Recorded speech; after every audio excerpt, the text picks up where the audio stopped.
4 plus 5x square plus 9 असं दिलंय. या टर्मला आपण स्क्वेअरच्या फॉर्म मध्ये असू शकतो x स्क्वेअर त्याचा प्लस या टर्मला 3 चा.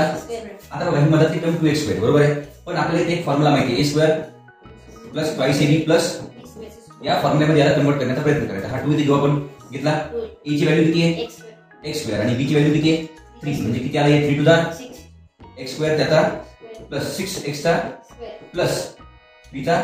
पण ओरिजिनल टर्म किती आपली 2x स्क्वेअर म्हणजे 6x स्क्वेअर मधून किती मायनस करायला लागतं आपल्याला तर 4x स्क्वेअर. किती मायनस करायला लागतं आपल्याला तेव्हा आपली ओरिजिनल व्हॅल्यू चेंज होणार नाही.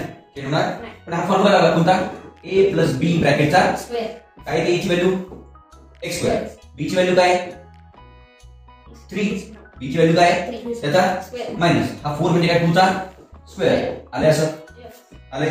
इथे a स्क्वेअर मायनस b स्क्वेअरचा फॉर्म्युला काय a स्क्वेअर मायनस b स्क्वेअरचा फॉर्म्युला एका ब्रॅकेट मध्ये मायनस एका ब्रॅकेट मध्ये प्लस याला आपण रिअरेंज करून घेऊ x square minus 2x plus 3 आणि x square plus 2x plus घेऊ शकतो आपण त्याला फॉर्म्युला